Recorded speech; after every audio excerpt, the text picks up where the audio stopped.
സമ്പദ് വ്യവസ്ഥയുടെയും അന്താരാഷ്ട്ര വ്യാപാരത്തിന്റെയും ഏറ്റവും തന്ത്രപ്രധാനമായ കവാടങ്ങളിലൊന്നായ ഹോർമൂസ് കടലിടുക്കിലെ കപ്പൽ ഗതാഗതം അടിയന്തരമായി തുറന്നു നൽകണമെന്ന് ചൈന ഔദ്യോഗികമായി ആവശ്യപ്പെട്ടിരിക്കുകയാണ്. മധ്യപൂർവേഷ്യയിൽ നിലനിൽക്കുന്ന കടുത്ത സംഘർഷങ്ങളുടെ പശ്ചാത്തലത്തിൽ ഈ സുപ്രധാന സമുദ്രപാത അടഞ്ഞുകിടക്കുന്നത് ആഗോള വിതരണ ശൃംഖലയെ വൻ പ്രതിസന്ധിയിലാക്കിയിട്ടുണ്ട്. ഈ സാഹചര്യത്തിലാണ് ബീജിംഗ് വിഷയത്തിൽ നേരിട്ടിടപെടാനും മേഖലയിലെ സമാധാന ശ്രമങ്ങൾക്ക് നേതൃത്വം നൽകാനും തയ്യാറായി മുന്നോട്ട് വന്നിരിക്കുന്നത്. ലോകത്തിലെ ഏറ്റവും വലിയ എണ്ണ ഇറക്കുമതിക്കാരായ ചൈനയെ സംബന്ധിച്ചിടത്തോളം ഹോർമൂസ് കടലിടുക്കിന്റെ സുരക്ഷ തങ്ങളുടെ ആഭ്യന്തര ഭദ്രതയുമായി നേരിട്ട് ബന്ധപ്പെട്ടിരിക്കുന്ന ഒന്നാണ്. ബീജിംഗിൽ നടന്ന വാർത്താ സമ്മേളനത്തിൽ ചൈനീസ് വിദേശകാര്യ മന്ത്രാലയ വക്താവ് ഗുവ ജിയാകുൻ ആണ് ചൈനയുടെ ഔദ്യോഗിക നിലപാട് ലോകത്തിനു മുന്നിൽ വ്യക്തമാക്കിയത്. ഹോർമൂസ് കടലിടുക്ക് വഴി തടസ്സമില്ലാതെ കപ്പലുകൾ കടന്നു പോകുന്നത് പുനഃസ്ഥാപിക്കാൻ ചൈന മുൻകൈയെടുക്കുമെന്ന റിപ്പോർട്ടുകളോട് പ്രതികരിക്കുകയായിരുന്നു അദ്ദേഹം. തർക്കങ്ങൾ പരിഹരിക്കാൻ സൈനിക ശക്തി ഉപയോഗിക്കുന്നത് ഒരു തരത്തിലും അംഗീകരിക്കാൻ കഴിയില്ലെന്നും അത് കൂടുതൽ വഷളായ പ്രതിസന്ധികളിലേക്ക് മാത്രമേ നയിക്കൂവെന്നും ചൈന കടുത്ത ഭാഷയിൽ മുന്നറിയിപ്പ് നൽകുന്നു. ചർച്ചകളും നയതന്ത്രപരമായ നീക്കങ്ങളും മാത്രമാണ് നിലവിലെ പശ്ചിമേഷ്യൻ പ്രതിസന്ധി പരിഹരിക്കാനുള്ള ഏക മാർഗമെന്ന് ചൈന അടിവരയിട്ട് പറഞ്ഞു. അമേരിക്കയും ഇറാനും തമ്മിൽ അടുത്തിടെയായി നടത്തുന്ന വെടിനിർത്തൽ ശ്രമങ്ങളെ ചൈന പൂർണ്ണ മനസ്സോടെ സ്വാഗതം ചെയ്യുന്നു എന്നത് ശ്രദ്ധേയമായൊരു നീക്കമാണ്. കാലങ്ങളായി തുടരുന്ന വാഷിംഗ്ടൺ ടെഹ്റാൻ ശത്രുത പശ്ചിമേഷ്യയെ എപ്പോഴും ഒരു യുദ്ധമുനമ്പിൽ നിർത്തിയിരിക്കുകയായിരുന്നു. എന്നാൽ ഇപ്പോൾ ഇരു രാജ്യങ്ങളും തമ്മിൽ സമാധാനത്തിന്റെ പാത സ്വീകരിക്കുന്നത് ആഗോളതലത്തിൽ തന്നെ വലിയ ആശ്വാസമാണ് നൽകുന്നത്. ഈ അനുകൂല സാഹചര്യം പരമാവധി പ്രയോജനപ്പെടുത്തിക്കൊണ്ട് മേഖലയിലെ സംഘർഷങ്ങളുടെ ആക്കം കുറയ്ക്കാനുള്ള പ്രവർത്തനങ്ങൾ അന്താരാഷ്ട്ര സമൂഹം തുടരണമെന്നാണ് ചൈനീസ് വിദേശകാര്യ മന്ത്രാലയം ആവശ്യപ്പെടുന്നത്. ചൈനീസ് വിദേശകാര്യ വക്താവിന്റെ പ്രസ്താവനയിലെ ഏറ്റവും പ്രധാനപ്പെട്ട ഒരു മുന്നറിയിപ്പ് സൈനിക ശക്തിയുടെ ഉപയോഗം ഒരു ചാവേർ പാതയാണ് എന്നതാണ്. പശ്ചിമേഷ്യയിൽ തങ്ങളുടെ സൈനിക ശക്തി ഉപയോഗിച്ച് മേൽക്കോയ്മ സ്ഥാപിക്കാൻ ശ്രമിക്കുന്ന അമേരിക്ക ഉൾപ്പെടെയുള്ള പാശ്ചാത്യ ശക്തികൾക്കുള്ള കൃത്യമായ നയതന്ത്ര മറുപടിയാണിത്. ഉപരോധങ്ങളും കപ്പലുകൾക്ക് നേരെയുള്ള സൈനിക ആക്രമണങ്ങളും ആഗോള വ്യാപാരത്തെ തകിടം മറിക്കുമെന്ന യാഥാർത്ഥ്യം ചൈന തുറന്നു കാട്ടുന്നു. യുദ്ധക്കൊതി ഉപേക്ഷിച്ച് മേശപ്പുറത്തെ ചർച്ചകളിലേക്ക് എല്ലാ കക്ഷികളും വരണമെന്നാണ് ചൈനയുടെ താൽപര്യം. കോവിഡ് പ്രതിസന്ധിക്കും അതിനുശേഷമുണ്ടായ പ്രാദേശിക യുദ്ധങ്ങൾക്കും ശേഷം ലോകമെമ്പാടുമുള്ള വിതരണ ശൃംഖലകൾ കടുത്ത സമ്മർദ്ദത്തിലാണ്. അതിനിടയിലാണ് ഹോർമൂസ് കടലെടുക്ക് പോലുള്ള ഒരു തന്ത്രപ്രധാന പാതയിലെ തടസ്സങ്ങൾ ആഗോള വിപണിയെ കൂടുതൽ ഉലയ്ക്കുന്നത്. ഇന്ധന വിലക്കയറ്റത്തിനും ഉൽപാദന മേഖലയിലെ മന്ദഗതിക്കും ഇത് കാരണമാകുന്നുണ്ട്. വിതരണ ശൃംഖലകളെ എത്രയും വേഗം പഴയപടിയാക്കണമെങ്കിൽ ഹോർമൂസ് കടലിടുക്കിലൂടെയുള്ള അന്താരാഷ്ട്ര കപ്പൽ ഗതാഗതം യുദ്ധകാലാടിസ്ഥാനത്തിൽ പുനരാരംഭിക്കണമെന്ന് ചൈന ശക്തമായി വാദിക്കുന്നു. ലോകത്ത് ഉൽപ്പാദിപ്പിക്കപ്പെടുന്ന അസംസ്കൃത എണ്ണയുടെ മൂന്നിലൊന്നും കടന്നു പോകുന്നത് ഹോർമൂസ് കടലിടുക്ക് വഴിയാണ്. Saudi Arabia, United Arab Emirates, Kuwait, Iraq, Iran തുടങ്ങിയ പ്രമുഖ എണ്ണ ഉൽപാദക രാജ്യങ്ങളുടെ പ്രധാന കയറ്റുമതി പാതയാണിത്. അതുകൊണ്ട് തന്നെ ഈ പാതയിൽ ഉണ്ടാകുന്ന നേരിയ ചലനങ്ങൾ പോലും ആഗോള വിപണിയിൽ എണ്ണവില കുതിച്ചുയരാൻ കാരണമാകും.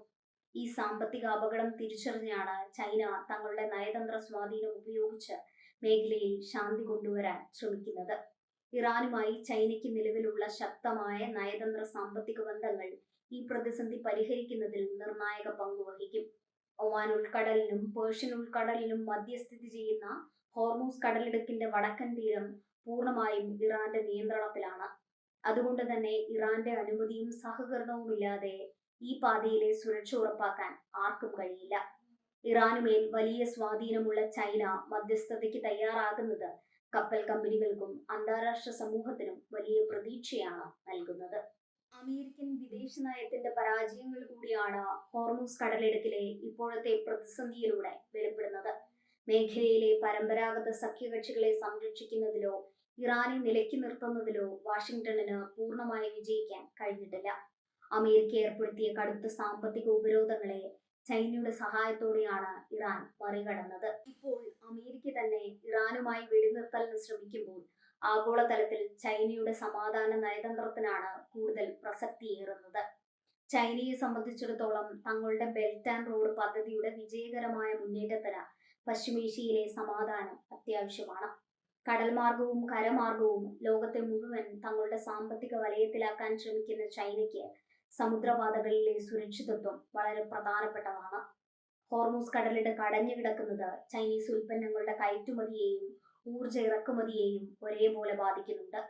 അതിനാൽ ഈ പാത തുറക്കുക എന്നത് ചൈനയുടെ സ്വന്തം നിലനിൽപ്പിന്റെ കൂടി ആവശ്യമാണ്. ചൈന ഈ വിഷയത്തിൽ നടത്തുന്ന ഇടപെടലുകൾ ആഗോള രാഷ്ട്രീയത്തിൽ അവരുടെ പദവി കൂടുതൽ ഉയർത്താൻ സഹായിക്കും. പണ്ട് പശ്ചിമേഷ്യൻ കാര്യങ്ങളിൽ അമേരിക്ക മാത്രമായിരുന്നു അന്തിമ തീരുമാനമെടുത്തിരുന്നതെങ്കിൽ ഇന്ന് ചൈന അവിടുത്തെ പ്രധാന സമാധാന ദൂതനായി മാറിയിരിക്കുന്നു. സൗദി അറേബ്യയും ഇറാനും തമ്മിലുള്ള ചരിത്രപരമായ നയതന്ത്ര അനുരഞ്ജനത്തിന് ബീജിംഗിൽ വെച്ച് വഴിയൊരുക്കിയ ചൈനയ്ക്ക് ഹോർമൂസ് പ്രതിസന്ധിയിലും വലിയൊരു വിജയം കൈവരിക്കാൻ സാധിക്കുമെന്നാണ് അന്താരാഷ്ട്ര നിരീക്ഷകർ വിലയിരുത്തുന്നത്. ഹോർമൂസ് കടലിടുക്ക് വഴിയുള്ള ചരക്കു നീക്കം തടസ്സപ്പെടുന്നത് കേവലം വലിയ രാജ്യങ്ങളെ മാത്രമല്ല, വികസ്വര രാജ്യങ്ങളെയും ദരിദ്ര രാജ്യങ്ങളെയുമാണ് ഏറ്റവും കൂടുതൽ ബാധിക്കുന്നത്. ഇന്ധനവില വർദ്ധിക്കുന്നത് ഈ രാജ്യങ്ങളിലെ ആഭ്യന്തര വിപണിയിൽ വലിയ പണപ്പെരുപ്പത്തിന് കാരണമാകും. ഭക്ഷ്യവസ്തുക്കളുടെയും മറ്റ് അത്യാവശ്യ സാധനങ്ങളുടെയും വില വർധനവിലേക്ക് ഇത് നയിക്കും. ആഗോള ദക്ഷിണ മേഖലയുടെ നേതാവായി സ്വയം വിശേഷിപ്പിക്കുന്ന ചൈന ഈ പാവപ്പെട്ട രാജ്യങ്ങളുടെ താൽപര്യങ്ങൾ സംരക്ഷിക്കാൻ കൂടിയാണ് ഇപ്പോൾ ശബ്ദമുയർത്തുന്നത്. അമേരിക്കൻ ഭരണകൂടവും ഇറാന്റെ നേതൃത്വവും തമ്മിൽ ഇപ്പോൾ നടക്കുന്ന വെടിനിർത്തൽ ചർച്ചകൾ പശ്ചിമേഷ്യയിൽ ഒരു പുതിയ അധ്യായത്തിന് തുടക്കമിട്ടേക്കാം. വർഷങ്ങളായി തുടരുന്ന നിഴൽ യുദ്ധങ്ങൾക്കും ഡ്രോൺ ആക്രമണങ്ങൾക്കും ഒരു താൽക്കാലിക ശമനമുണ്ടാക്കാൻ ഇതിലൂടെയാകും. ഈ വെടിനിർത്തൽ ശ്രമങ്ങൾ കേവലം ഒരു താൽക്കാലിക സംവിധാനമായി മാറാതെ ദീർഘകാലാടിസ്ഥാനത്തിലുള്ള ഒരു സമാധാന കരാറിലേക്ക് വഴിമാറണമെന്നാണ് ചൈന ആഗ്രഹിക്കുന്നത്. അതിനായി ഇരുഭാഗത്തിനും മേൽ നയതന്ത്ര സമ്മർദ്ദം ചെലുത്താൻ ചൈന തയ്യാറായേക്കും. തുറമുഖങ്ങളുടെയും സമുദ്രപാതകളുടെയും സുരക്ഷ ഉറപ്പാക്കാൻ അന്താരാഷ്ട്ര കൂട്ടായ്മകൾ രൂപീകരിക്കേണ്ടതിന്റെ ആവശ്യകതയും ഈ പ്രതിസന്ധി ഓർമ്മിപ്പിക്കുന്നു. ഏതെങ്കിലും ഒരു രാജ്യം വിചാരിച്ചാൽ മാത്രം ഹോർമൂസ് കടലിടുക്ക് പോലുള്ള തന്ത്രപ്രധാന മേഖലകളിൽ സുരക്ഷ ഉറപ്പാക്കാനാകില്ല. ഐക്യരാഷ്ട്രസഭയുടെ മേൽനോട്ടത്തിൽ എല്ലാ പ്രമുഖ രാജ്യങ്ങളെയും ഉൾപ്പെടുത്തിക്കൊണ്ടുള്ള ഒരു സംയുക്ത സുരക്ഷാ സംവിധാനം ഹോർമൂസ് കടലിടുക്കിൽ കൊണ്ടുവരണമെന്ന ആവശ്യത്തിന് ചൈനയുടെ ഈ നിലപാട് കരുത്തുപകരും. കപ്പൽ ഗതാഗതം പുനരാരംഭിക്കുന്നതിലൂടെ ആഗോള ഇൻഷുറൻസ് കമ്പനികൾ കപ്പലുകൾക്ക് മേൽ ചുമത്തുന്ന കനത്ത യുദ്ധകാല പ്രീമിയം തുകകൾ കുറയ്ക്കാനാകും. നിലവിൽ സംഘർഷ സാധ്യത നിലനിൽക്കുന്നതിനാൽ ഹോർമൂസ് കടലിടുക്ക് വഴി സഞ്ചരിക്കുന്ന കപ്പലുകളുടെ ഇൻഷുറൻസ് നിരക്കുകൾ ആകാശത്തോളമാണ് ഉയർന്നത്. ഇത് ആത്യന്തികമായി ചരക്ക് കൂലി വർദ്ധിക്കാൻ കാരണമാകുന്നു. പാത സുരക്ഷിതമായി തുറക്കുന്നതോടെ അന്താരാഷ്ട്ര കപ്പൽ വ്യവസായ രംഗത്തിന് അത് വലിയൊരു ഉത്തേജനമായി മാറും. ചൈനയുടെ വിദേശകാര്യ വക്താവിന്റെ ഈ പ്രസ്താവന ലോക വിപണിയിൽ ഇതിനകം തന്നെ നല്ല ചലനങ്ങൾ ഉണ്ടാക്കിയിട്ടുണ്ട്. എണ്ണവിലയിൽ നേരിയ കുറവുണ്ടാകാനും ഓഹരി വിപണികൾ കൂടുതൽ സജീവമാകാനും ഇത് കാരണമായി. വൻ ശക്തികൾ തമ്മിലുള്ള യുദ്ധഭീതി മാറി നയതന്ത്ര ചർച്ചകൾക്ക് പ്രാധാന്യം ലഭിക്കുന്നുവെന്ന സൂചന തന്നെ വിപണിക്ക് നൽകുന്ന ആത്മവിശ്വാസം ചെറുതല്ല. ചൈനയുടെ നയതന്ത്ര നീക്കങ്ങൾ പ്രായോഗിക തലത്തിൽ എത്രത്തോളം വിജയിക്കുമെന്നാണ് ഇനി ലോകം ഉറ്റുനോക്കുന്നത്. പശ്ചിമേഷ്യയിലെ മറ്റ് പ്രാദേശിക ശക്തികളായ ഒമാൻ, ഖത്തർ, കുവൈത്ത് തുടങ്ങിയ രാജ്യങ്ങളും ചൈനയുടെ ഈ നിലപാടിനെ പിന്തുണയ്ക്കാൻ സാധ്യതയുണ്ട്.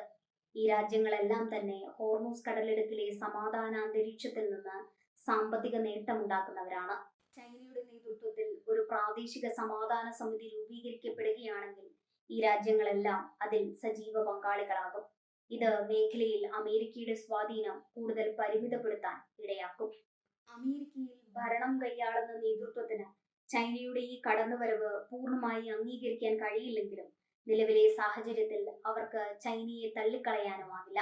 ഇറാന്റെ കടുത്ത നിലപാടുകളിൽ മാറ്റം വരുത്താൻ ചൈനയ്ക്ക് മാത്രമേ സാധിക്കൂവെന്ന് വാഷിംഗ്ടണിനും നന്നായി അറിയാം. അതുകൊണ്ട് തന്നെ അണിയറയിൽ ചൈനയുമായി സഹകരിച്ചുകൊണ്ട് ഹോർമൂസ് പാത തുറക്കാനുള്ള നീക്കങ്ങൾക്കായിരിക്കും അമേരിക്കയും മുൻഗണന നൽകുക. ഇത് ആഗോള രാഷ്ട്രീയത്തിലെ ഒരു പുതിയ കൂട്ടുകെട്ടിന് കാരണമായേക്കാം. ഇറാൻ ആണവ കരാർ പുനരുജ്ജീവിപ്പിക്കുന്നതുൾപ്പെടെയുള്ള വലിയ ചർച്ചകളിലേക്ക് ഈ വെടിനിർത്തൽ ശ്രമങ്ങൾ നീങ്ങണമെന്നാണ് ചൈനീസ് താൽപര്യം. ആണവ വ്യാപനം തടയുന്നതോടൊപ്പം ഇറാന്റെ ന്യായമായ സാമ്പത്തിക താൽപര്യങ്ങൾ സംരക്ഷിക്കപ്പെടുകയും വേണം. ഹോർമൂസ് കടലിടുക്ക് ഒരു യുദ്ധഭീഷണിയായി ഉയർത്തിക്കാട്ടാൻ ഇറാന് സാധിക്കുന്നത് അവർ നേരിടുന്ന കടുത്ത സാമ്പത്തിക ഒറ്റപ്പെടൽ കൊണ്ടാണ്. ആ ഒറ്റപ്പെടൽ ഇല്ലാതായാൽ കടലിടുക്കിലെ പ്രതിസന്ധിയും ശാശ്വതമായി പരിഹരിക്കപ്പെടും. ചൈനയുടെ ഈ അടിയന്തര ആഹ്വാനം കേവലം ഒരു പ്രസ്താവനയല്ല, മറിച്ച് ആഗോള ഭൗമരാഷ്ട്രീയത്തിൽ തങ്ങൾക്കുള്ള സ്ഥാനം ഉറപ്പിക്കാനുള്ള ശക്തമായ കരുനീക്കമാണ്.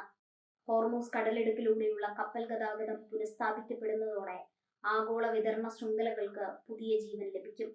സൈനിക ശക്തിയല്ല, മറിച്ച് ചർച്ചകളും സഹിഷ്ണുതയുമാണ് ലോകത്തിന് ആവശ്യമെന്ന ചൈനീസ് നിലപാട് അന്താരാഷ്ട്ര തലത്തിൽ വലിയ സ്വാധീനം ചെലുത്തുമെന്നതിൽ തർക്കമില്ല.